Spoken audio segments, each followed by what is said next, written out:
Hey, what's up guys, it's CalebX01. Thank you for joining me again for one of my collection update videos. This time around it's my collection update for spring 2022. So this is technically going to be my last collection update video for the year. Even though I'll be bringing the series back next year, we'll just be starting again at summer 2023. It's crazy to think that I've almost been on YouTube for a year now, but we have done a full cycle of the seasons for these collection update videos. You know, we started summer 2022, autumn, winter, and now we're at spring, so that's pretty crazy that we've done a full cycle of the seasons. These are my favorite videos to record for you guys and put up on my channel. I just find it fun to look back through everything that I picked up over the past 3 months. Because that's the cycle that I do my collection updates in, every 3 months, the changing of the seasons. Yeah, I just find it fun to look back through everything and share with you guys what I picked up, so I'm really looking forward to today's video. But if you have seen my collection update videos before, you guys know that they normally run a really long time, so let's get into it. As usual, I try and do it all in one take, so I got my water here. Got to stay hydrated, but tons of horror DVDs to go through. I know that's what most people come to my channel for. Got a couple of collectibles, not much at all.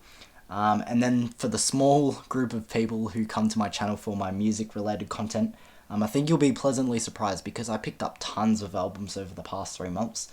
So I'll show them off at the end of the video. I guess that's where I'll quickly explain now the layout of today's video. I think I'll start with the collectibles because there's not many. They're all somewhat horror related as well, so if you're into the horror DVDs, maybe stick around for the collectibles. As I said, not many. Then we'll go to the horror DVDs, that's what I have majority of, and then as I said, for the small amount of people who come to my channel for the music side of things, I will show off the albums towards the end.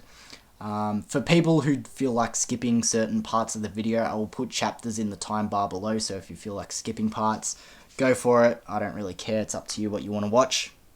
But as I said, starting off with the collectibles, they're all roughly horror related and there's not many to go through, so we'll start with them. I just don't want to delay any longer because, as I said, these videos normally take a while.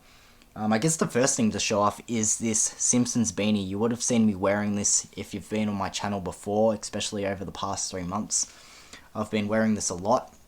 It's a Alien Mr. Burns beanie from one of my favourite episodes of The Simpsons. If you know me, I'm a massive fucking Simpsons fan.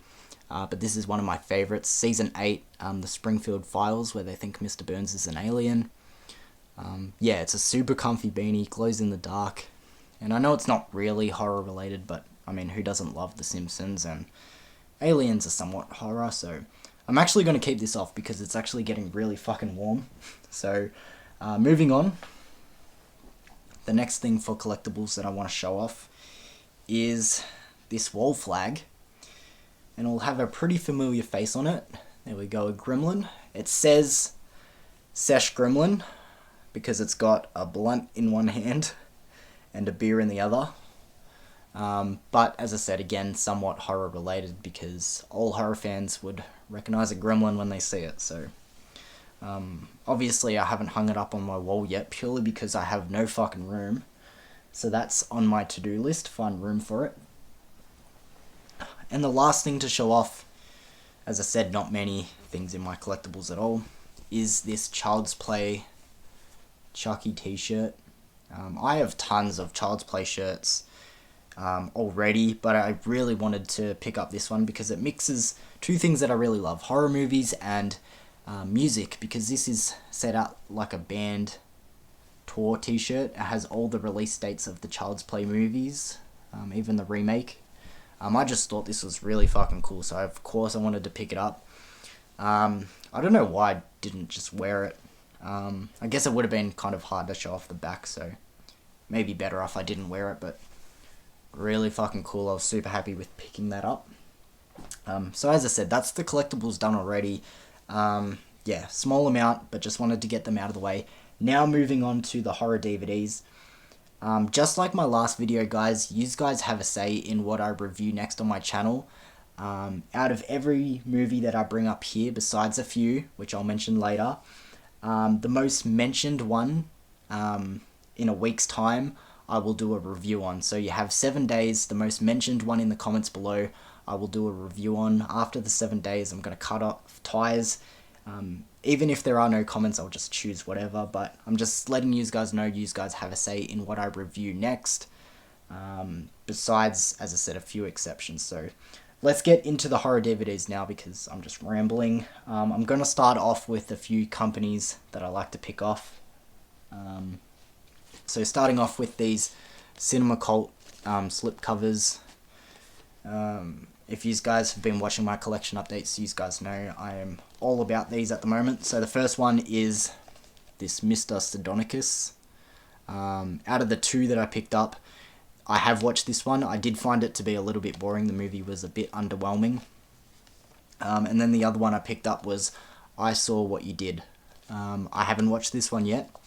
So they're both William Castle directed movies. So yeah, I think in all of my collection update videos I have showed off some Cinema Cult slipcover movies, but the talking point is the alternative cover art. I was really fucking disappointed because Mr. Sardonicus, no alternative cover art on the inside. Even the back is pretty much the same. And then same with I Saw What You Did, no alternative cover art. Which is really fucking disappointing because I have mentioned before, Cinema Cult, with these slipcover movies, they don't really add any features or anything. I purely picked them up just because the slipcovers are nice and they have alternative cover art. So they had really one fucking job, and it was super disappointing that they couldn't put alternative art on the front of them. Like, what the fuck? It's a really small niche thing, I know, but sometimes you've got to be nitpicky, and that's something I want to see with my Cinema Cult ones. So, and I haven't heard any word on any new Cinema Cult slipcovers coming out, so I don't know what's going on with that. But moving on, I picked up the last two Studio Canal Hammer Horror line movies. The first one is The Witches. Obviously haven't watched this one, it's still wrapped. Sometimes watching Hammer Horror, it takes a little bit out of me because sometimes they are not very interesting. They're a little bit slow and boring. So this one hasn't really gained my interest yet. So obviously still wrapped. But I did get around to watching this one. The Plague of the Zombies. I thought it had a pretty cool start. But as the movie went on, it just got a little bit too slow for me and lost interest. So, but at least now I have all of that line of the Studio Canal Hammer Horrors. Moving on, I picked up 3 titles from Severin. If you watched my unboxing of Severin, you're going to know what movies these are. The first one is Lost Soul, The Doomed Journey of Richard Stanley's Island of Dr. Moreau. I really fucking loved this documentary. If you're not sure what it's about, it's obviously about the making of the Island of Dr. Moreau and what happened with its original director, Richard Stanley. I just thought this documentary was a ball. I fucking loved it. If anything, it could have went a little bit longer. It runs 100 minutes. But, man, I was fucking hooked. I just thought the whole thing was so bizarre. Honestly, quite funny, but I also felt bad for Richard Stanley at points. I don't know. It would have been interesting to see the movie that, if he was allowed to continue with the movie, how it would have went. But, yeah, really cool documentary. Another documentary I picked up was Woodland Stark and Days Bewitched, A History of Folk Horror. Again, really interesting. However, this one sort of lost my interest about halfway through. Just purely because, I don't know, I just felt like it ran a little bit long and sort of, maybe it's just me, I felt like it went off a little bit off topic of the folk horror sort of thing it was meant to be about. I don't know, maybe that's just me, but, it had its moments and there was a few movies that it brought up which I haven't checked out that I want to now. But this was really cool. And then the last thing that I picked up from Severin, Bag Boy Lover Boy. Now this one was an actual movie. Obviously very niche. But I did enjoy it. I thought it was interesting. Obviously pretty low budget, but It was quite fun. So, yep. And then the last thing for companies, Via Vision have been fucking smashing it out of the park as of late with their like franchise, uh, packs that they've been releasing. Last collection update, I showed off their what was it, Ginger Snaps trilogy. This time round they put out the Pulse trilogy. I've never seen any of the Pulse movies. Obviously, to make it a trilogy, it's got all three on it.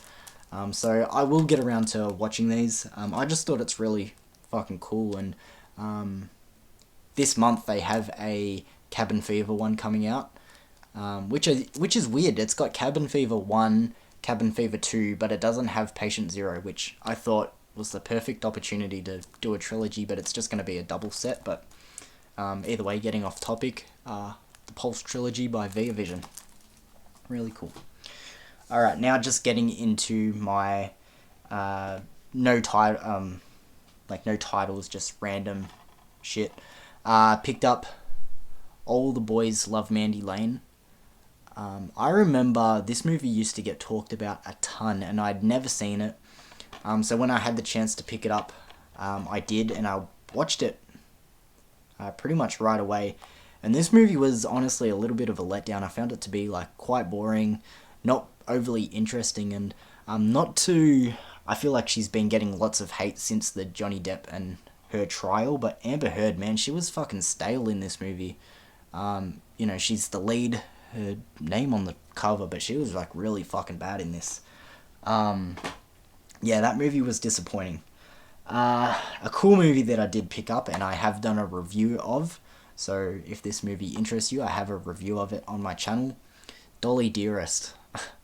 By all means, this movie isn't good, but fuck do I love Dolly Dearest. It's just so charming, it's stupid, but it's a fucking ball.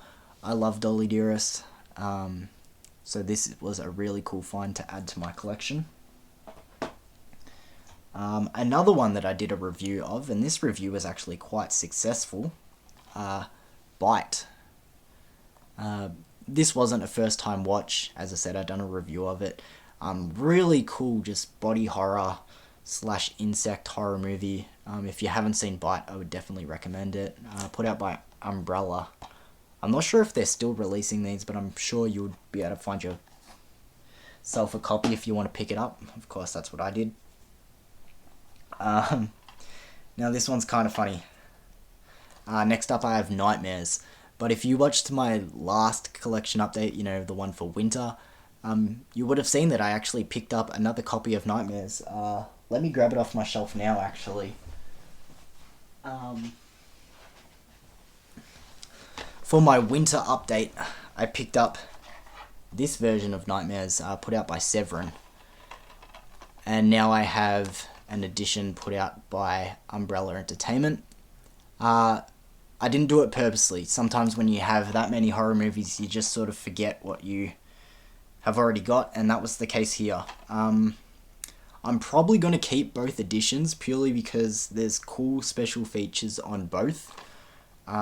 Even though I have never seen Nightmares, either copy of them, so maybe the movie's really bad and I will sort of force myself to throw out one of them. It's just annoying because, as I said, they both have really cool features, so now I have 2 copies of Nightmare. Okay, a really cool one I picked up, Satan's Little Helper.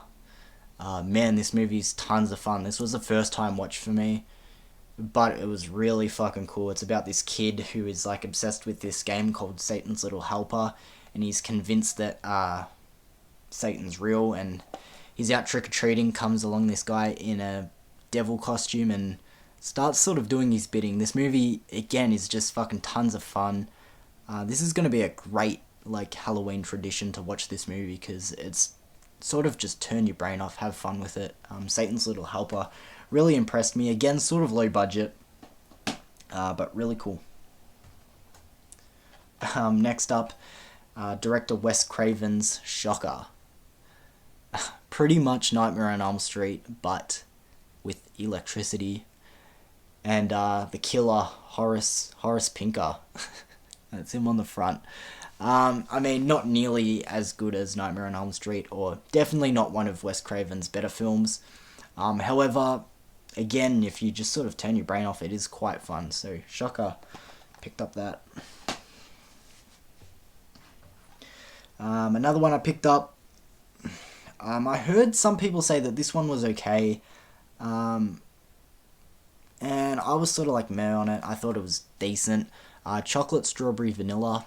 It's an Australian film. And it's arguably even a horror movie. It's more of like a character study on this guy named Warren who sells, obviously, ice creams from a van.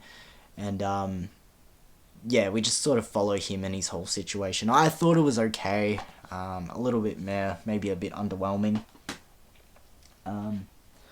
One that I didn't even know we had a release of here in Australia, but I guess we do. So when I came across it, of course, I had to pick it up. A Girl Walks Home Alone at Night. I'm actually really interested to watch this. I just feel like I need to get in the right state of mind because I feel like it will be a slow burn, maybe a little bit artsy. But yeah, I don't know too much about it besides, I'm not sure if this is a spoiler, but I'm pretty sure it's got something to do with vampires. But it does look, as I said, pretty interesting. As I said, I feel like I need to get in the right state of mind because sometimes when you watch these artsy kind of movies, they can sort of take a bit out of you, so I'll get around to that. Next up, another one I did a review on, and again, a pretty successful review, I might add, What We Do in the Shadows. This was a second time watch for me, and this time around I enjoyed it a lot more. A horror comedy from New Zealand with Taika Waititi, and I forget his name, from Flight of the Conchords. Yeah, this movie is just lots of fun. It's a mockumentary about these vampires living in New Zealand. So obviously not too serious. But yeah, lots of fun. So What We Do in the Shadows, as I said, got a review of that as well. So if you want to know my thoughts, check that out. Next up, another one I didn't get around to watching. It's still wrapped. Sea Fever. I believe this one only came out last year or maybe the year before. 2020. Okay. I mean, it looks interesting. I don't know too much about it. And I haven't actually heard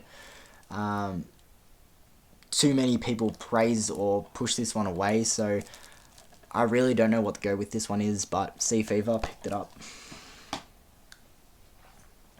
One I recently did a review of, I See You. Yeah, this one's still pretty fresh in my mind. It was a movie that I'd seen before, but not in a while, and revisiting it, I probably liked it less. Yeah, this movie's just a bit of shambles. I'm not sure if they really knew what type of movie they wanted to make. If they simplified this one, it would have been a lot better, but for those who didn't check out my review or haven't heard of this movie, it's like home invasion mixed with crime thriller. Yeah.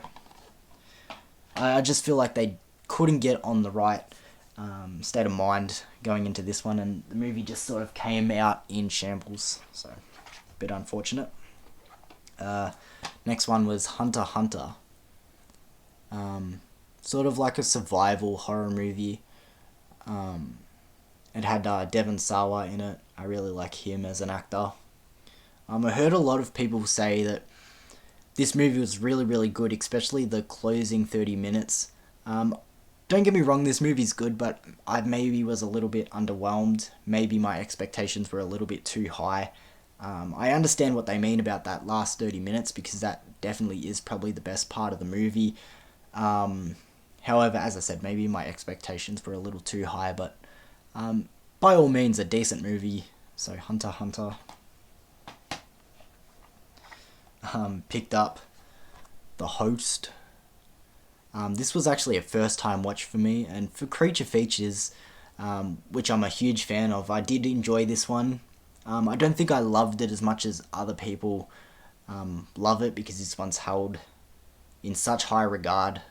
I thought it was okay. It was funnier than what I expected it to be as well, which is sometimes a problem with foreign films, because, you know, some humour gets lost in translation, but It was funnier than what I expected. I really liked the creature design, but still wasn't a home run for me, but I thought it was okay.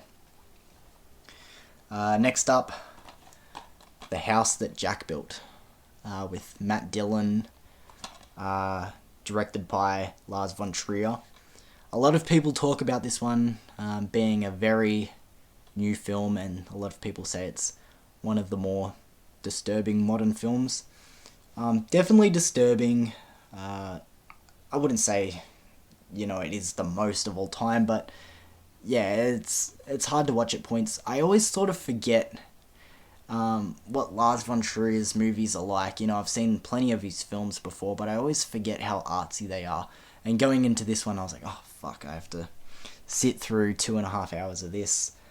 Which, don't get me wrong, the movie's fine, but I enjoyed the first half of this movie a lot more than the second half. The second half I had no clue what was going on. But I really liked the character study of Jack, the guy that we're following in this one. I thought it was cool.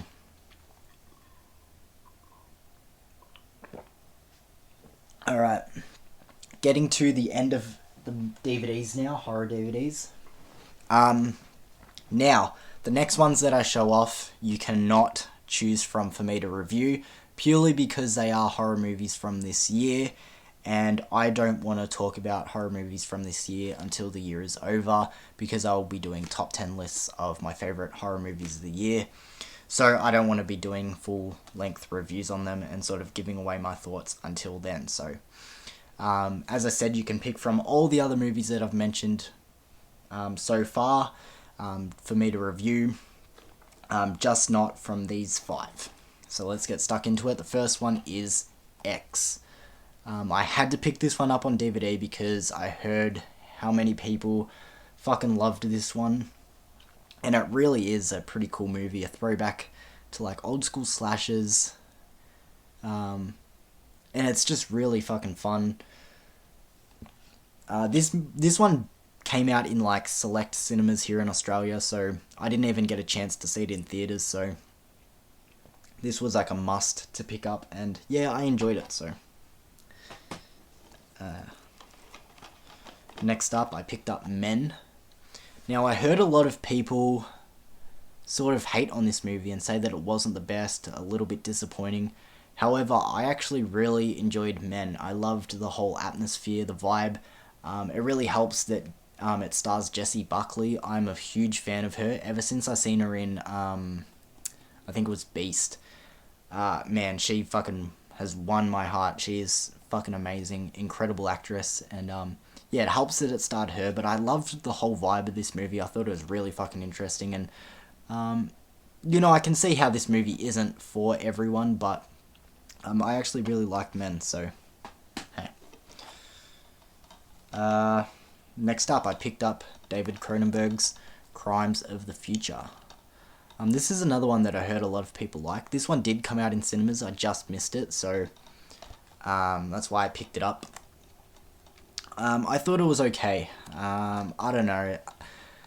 All David Cronenberg movies are a little bit weird and a little bit out there. I just thought this one maybe just tipped over the edge a little bit too much. I couldn't really get too connected, especially by the second half. I really liked the first half of the movie, but to a certain point, it just reached this sort of line where I was just sort of checking out. So, Crimes of the Future, decent, but didn't blow me away. Next up, spoiler alert, one of my favourite movies of the year, so I had to pick it up on DVD. I saw it in theatres, and that is Jordan Peele's Nope. Again, if you know me, I'm a huge fan of Jordan Peele. I mean, he could fucking film a plastic bag blowing down the street, and I would fucking love it. I just love the way he makes movies and puts commentary in there, yet still makes them entertaining and refreshing and fun. Yeah, and this movie was no exception. I know some people said that this was his weakest out of the 3. I'm not going to say where I have it in the 3, but as I said, one of my favourite movies of the year, so I had to pick it up on DVD because I want to watch it again. And lucky last for the DVDs, again, one from this year. one that I really wanted to see in theaters, but I missed it, and that is Orphan First Kill. This was actually the last movie that I picked up for this collection update. Only just came out on DVD. Yeah, I really wanted to see this in theaters. My dad is a big fan of the first movie, so I was meant to actually go to the movies and watch it with him. But then he caused himself a bit of mischief and ended up sick in hospital for a little while, so I didn't want to be fucking a mean kid and go and watch it without him, so I was waiting for him to get out, and then by the time he came out, it was out of cinemas, so I had to wait for it on DVD. I know, I sound like such a sook. My dad's sick in hospital, and I'm like, fuck you for for not coming to the movies with me, but he's okay, by the way, but yeah, we'll get around to watching this, I'm sure. So yeah, there we go, guys. That was all the movies that I picked up over the past 3 months. As I said, besides the ones that are from this year, you can pick any of the movies that I mentioned for me to review. As I said, you only have 7 days to do it from the release of this video, and as I said, it's the most mentioned title in the comments. I barely have people comment on my videos, so if you just comment once on what movie you want me to review, there's a very high chance that that's what I'll be doing. But as I said, you have 7 days to do it, and yeah, if no one comments, I'll just go on like I normally do and review whatever. But now moving on to my albums. If you skipped to this part because you're a fan of my music side of the channel, I think you guys will be pleasantly surprised, or if you stuck around and watched all the horror movies too, thank you. But now moving on to the albums. As I said, I normally roughly pick up, a handful, but I think I picked up a pretty big amount this time around, so let's get stuck into it. We're almost at half an hour already, shit. So, let's get a bit of a fucking wriggle on. The first one that I picked up was Spacey Jane's album, Here Comes Everybody. Now, I'm not the biggest fan of Spacey Jane. I'm actually not even too familiar with them. Here in Australia, they play a lot on Triple J, and there's going to be Triple J listeners going, what the fuck, you don't like Spacey Jane?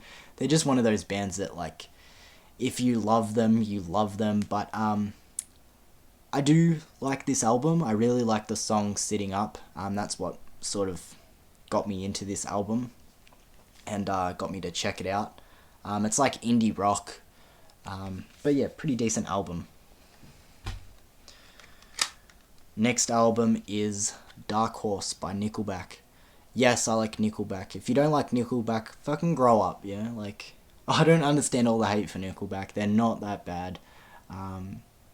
As you can tell, I actually like them quite a bit because I pick up their albums. I've only got 2 Nickelback albums. Nickelback has always been a band that have played in this house, but I never owned them in my own collection, so I'm very familiar with the albums, just as I said, never owned them on my own shelf, so had to pick it up. I just feel like me saying this has always been a Nickelback household, I just lost a lot of fans. But moving on, I picked up Race Car Blues by the band Slowly Slowly. Like Spacey Jane, an indie rock band, and also like Spacey Jane from Australia. I do like Slowly Slowly a lot more though. And yeah, this is a pretty decent album. It's got some songs on there that I really like, but overall not a smash hit. But I purely picked that up because I picked up their album from this year, Daisy Chain. This is their newest album, and I definitely like this more. I think this is Slowly Slowly's best effort. Yeah, just a really good consistent sound the whole way through. Some really good tracks on here, especially like the opening 5, Daisy Chain, Blueprint, Turn It Around, Forget You, and Nothing On. I mean, fucking first 5 tracks, all of them pretty good smash hits, and really good vibes now that we're getting into hotter weather too. Yeah, I think this was a great album from Slowly Slowly. Another album from this year, Willow's Coping Mechanism. Now, I'm not the biggest Willow fan, but I have liked her sound now that she's sort of moved into more like punk territory, which You know, she sort of came part of the movement with Machine Gun Kelly, you know, love him or hate him. A lot of people sort of jumped on his ship when he changed up genres, and I feel like Willow was one of the first to do that, but I was actually really impressed with this album.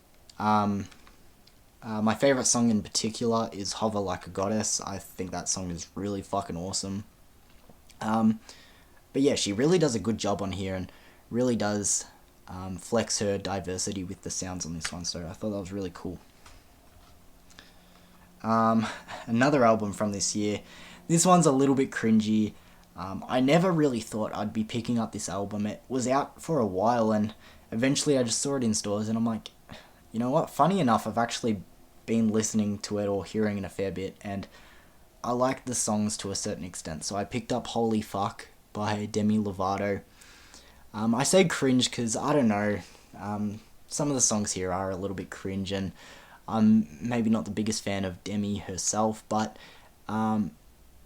it's sort of just switch your brain off, enjoy, you know, the rock sounds that, you know, she's experimenting with on this album. So even though it's not a smash hit, obviously I like it somewhat enough to pick it up. So Holy Fuck by Demi Lovato.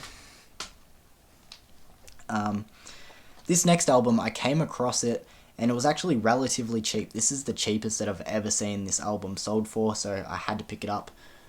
Common Courtesy by A Day to Remember. I feel like one of the more slept on A Day to Remember albums. Not my favourite. My favourite would be What Separates Me From You, but I definitely like it more than some of their more popular ones like Homesick as well. Yeah, some really slept on tracks here, like Dead and Buried. I really love that song.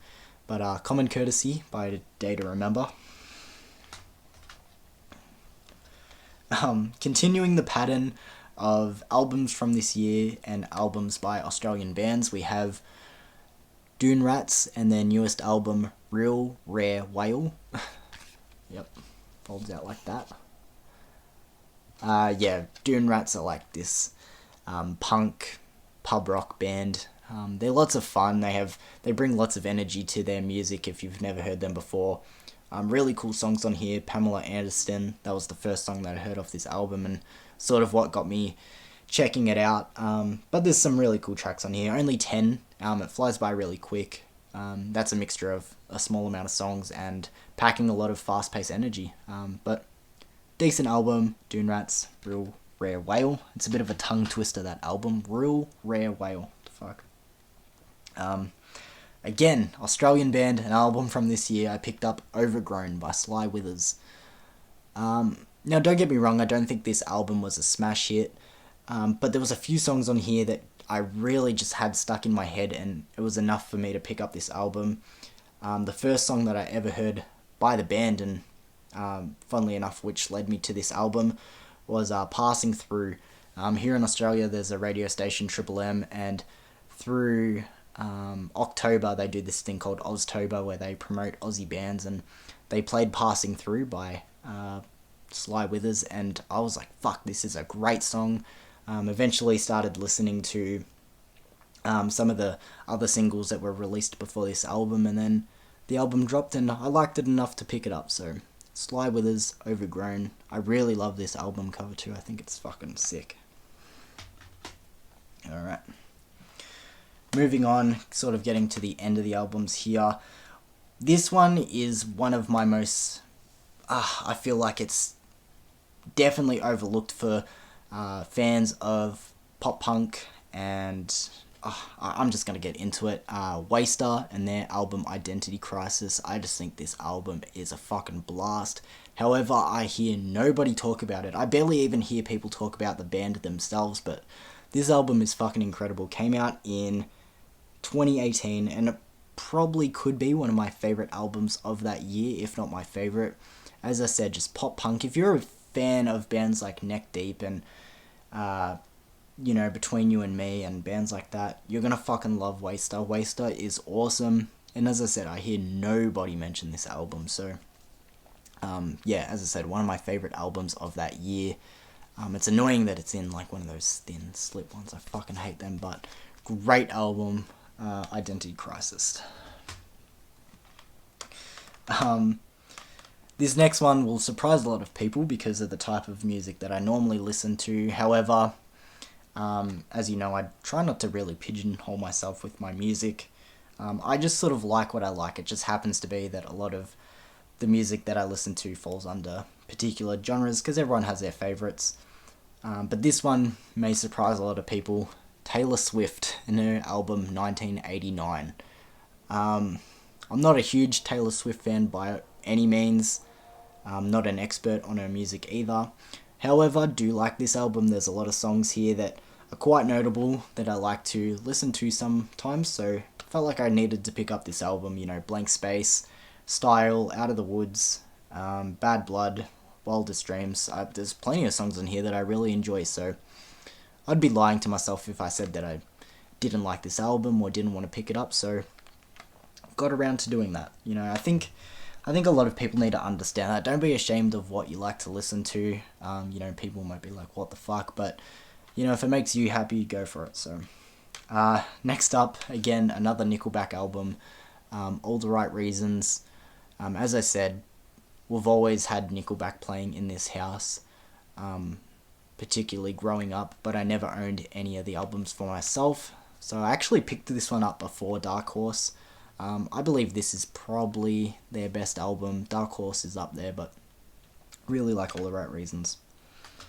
And last but not least, again, maybe a little bit of a surprise, but I have Katy Perry's album, One of the Boys. I think a lot of people sort of forget the sort of sound that was on this album. A lot of people want to pigeonhole Katy Perry as like this mainstream pop artist, which, to be fair, especially as of recent time, she definitely is.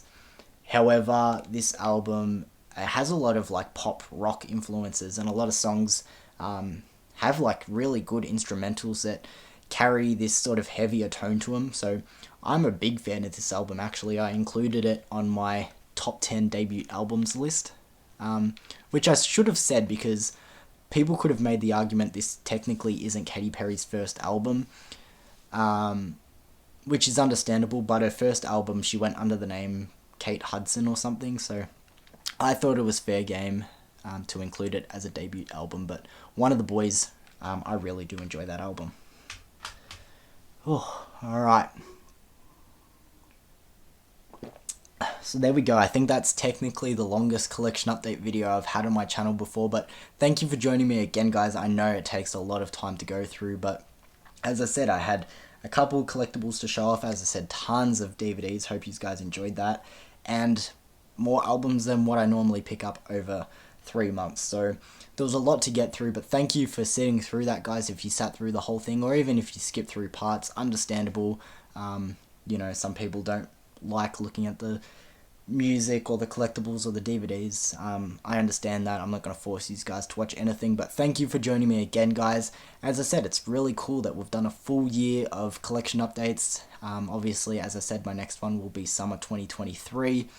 But really hope you guys enjoyed today's content. Of course, if you have any thoughts on anything that I picked up or just want to chat, leave your opinions on anything in the comments below. And yeah, I'm gonna just say it again, thank you for joining me, guys, and I'll see you for another video soon. Peace.